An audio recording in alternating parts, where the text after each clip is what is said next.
I'm with Elizabeth Spector Louden, the Deputy General Counsel at Etsy. We're here at Legalweek 26. Elizabeth, how are you? I am amazing. How are you? It's rocking. This is like got a lot of energy. We're here. We're talking about innovation in action. And you are on the edge at Etsy, driving it. And you've got what, 60 attorneys on staff at Etsy, and you're seeing the future. What have you noticed since we've been here, just in terms of energy? And then we'll get into some of the details of what you're using and how you're seeing the future. First of all, David, thank you for having me.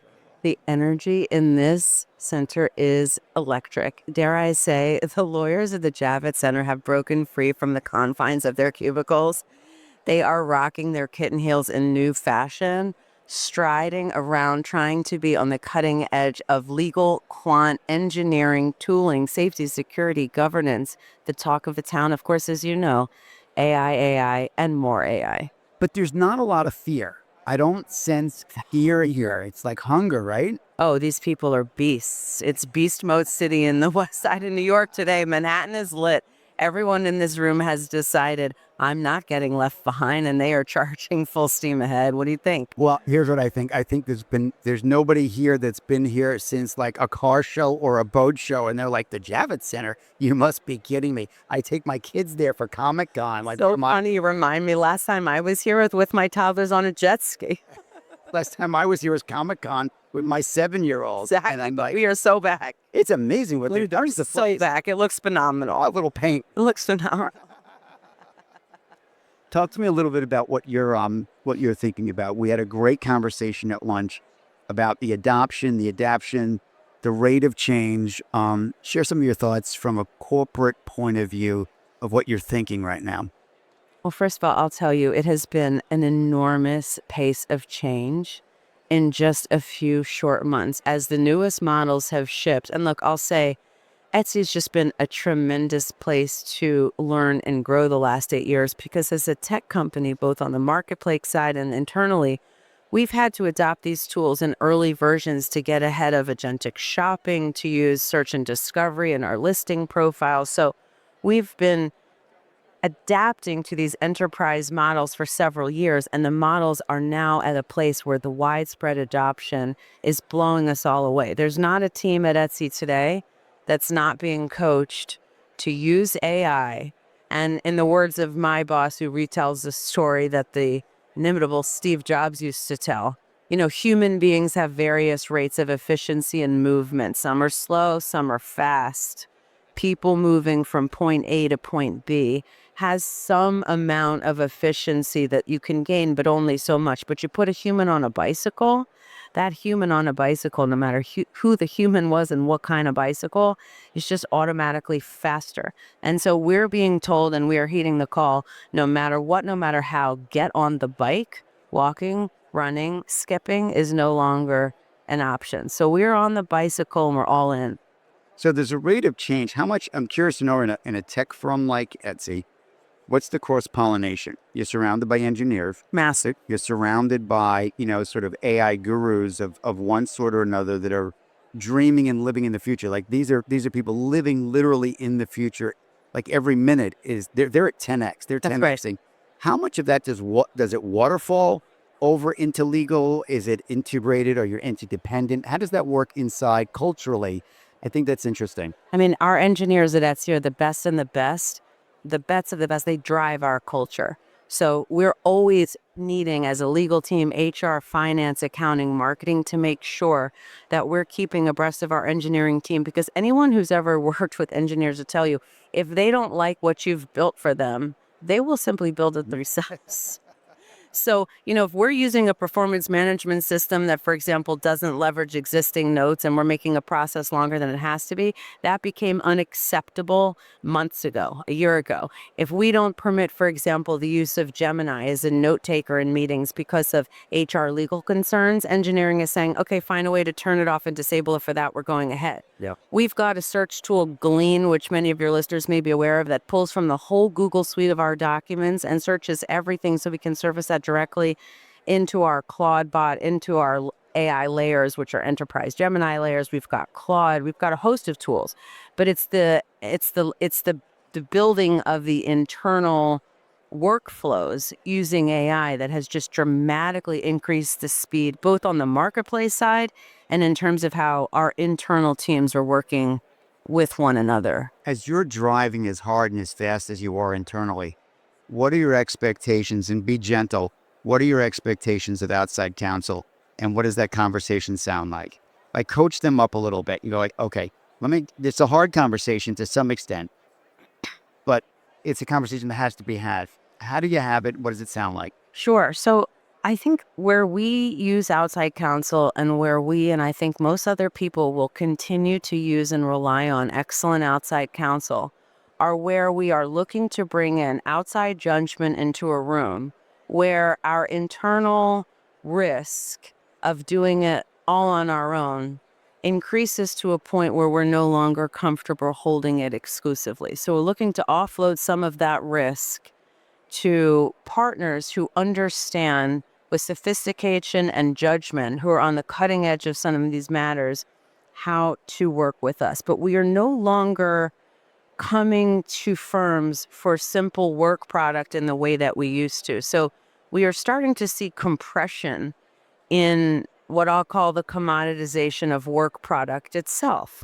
So a letter, a lawyer letter, a separation agreement, offer letters, demand letters, employee handbooks, basic training documents that don't correspond with live training, scripts for difficult conversations, workflows for redlining contracts or intaking potential IP violations, this type of thing.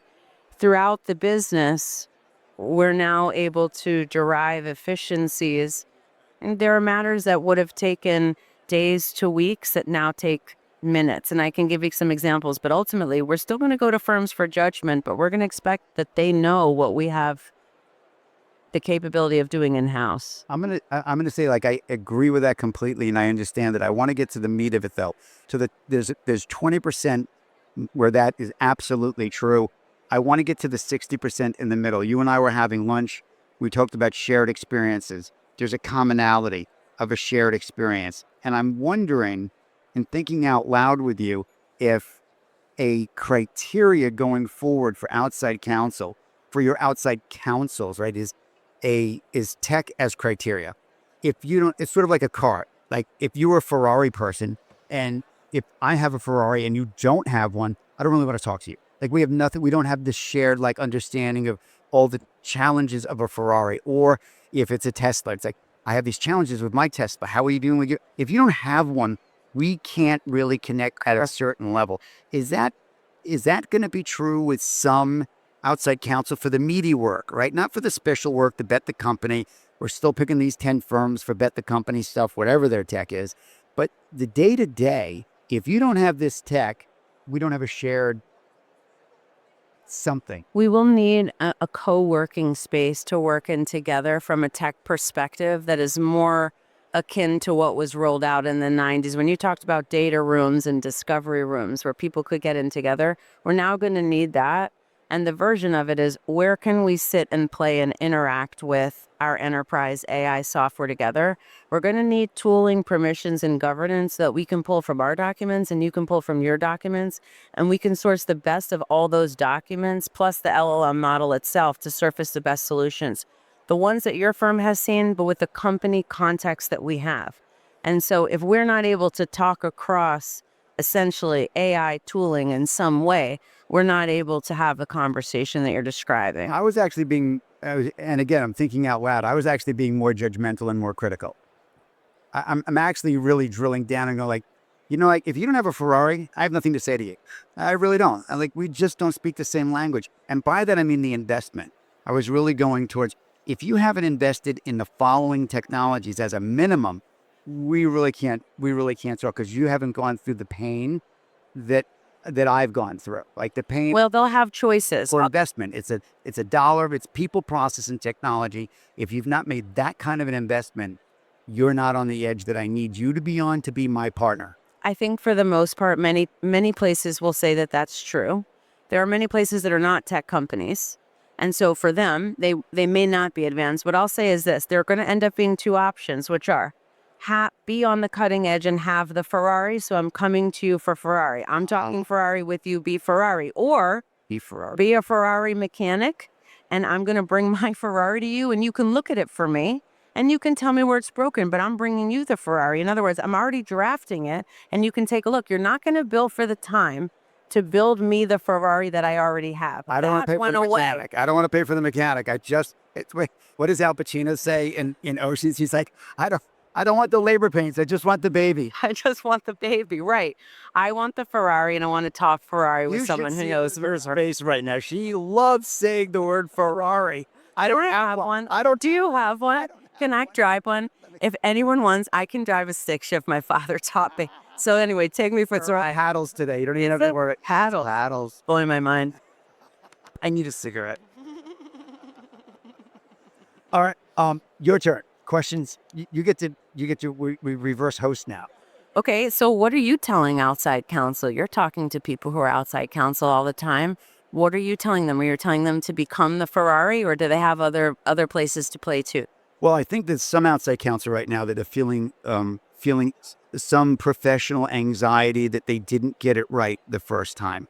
You know, they bought tools, they bought technology, they've made an investment, and they're stuck in the ROI mindset. And what I'm saying to my clients and to outside counsel that I work with is, no, you don't understand.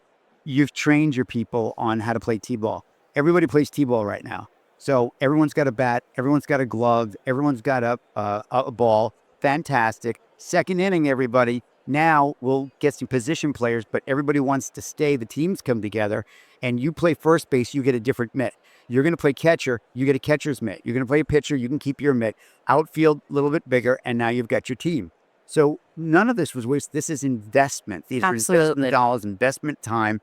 And aren't you lucky that you now get to figure out who plays second base and who plays right field? And if you've got kids who play baseball, you know exactly what I'm saying. Absolutely. I say right field. And, you know, we like to say at Etsy, horses for courses. Similar analogy. So we use different people for different things. Yeah. Some people run on a dry course, some on a wet, some in a heat, some in a cold. But at the end of the day, you need a thoroughbred today. There is nobody who's going to be successful today charging the race that we charge who is clodding around, you know, Central Park with the carriage, doing it the way that it was done. It's thoroughbreds or it's nothing. I had another conversation with several counsels since you asked, and I think this will resonate with you. Tell me if it does, please. Look at the leadership. Show me leadership. If you're at a firm, you know, law firm, corporate, if the leadership doesn't get it, get out. That's so important. You got to go. That's right? so important. So, and I don't think I've ever said that in all the years that I've been doing this, but I will say it now. This is the single most important year in your career. And if you're playing for a team that's not going to make the playoffs, you got to look to the right, look to the left, and be very, very active in your career. You need to be active on LinkedIn. You need to be active at events like Clock, IltaCon, Legalweek, Solid. You know, we Absolutely. every 90 days there's a Solid somewhere with San Francisco, Chicago, New York, Atlanta, you know, or a Masters conference. Like, pick your event, but go meet your peers and colleagues and level set where you are in that market in it. Because if leadership is not investing simultaneously in people, process, and technology and trying new things, and if they're worried about the ROI, you're in the wrong house. 100%. This is the era of ship it. Ship it now. Ship it yesterday. Go. Let's go. Yeah. We do not need to spend a protracted period figuring out what works from pontificating. Build something, see if it works, iterate on it. This is the lesson that tech companies teach all of us who get blessed to work within them for any period of time. Our engineers don't build a full Toyota Sienna to switch to a minivan model, since I may have overused Ferrari previously in the conversation, but instead they build a skateboard. They see how the user likes the skateboard. They make iterations, turning it into a scooter. They see how the user handles the scooter. Oh, somebody has a Iterate 10-year-old. Someone has to a the 10-year-old. bicycle, right?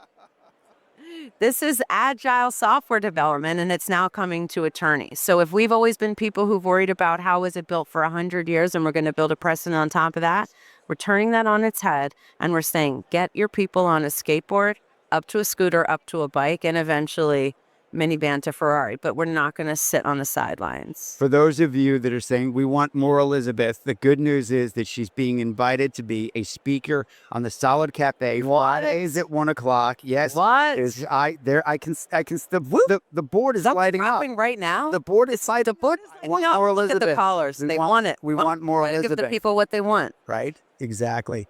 All right, Elizabeth, thank you so much for taking the time. I know you've got a crazy schedule here at Legalweek, but I'm looking forward to the next steps together. It's been a pleasure. Thanks for having me. If you enjoyed this show, be sure to give us a like and subscribe on Apple Podcasts, Spotify, or anywhere else you get your shows. And if you want to take your career from now to next, never eat alone.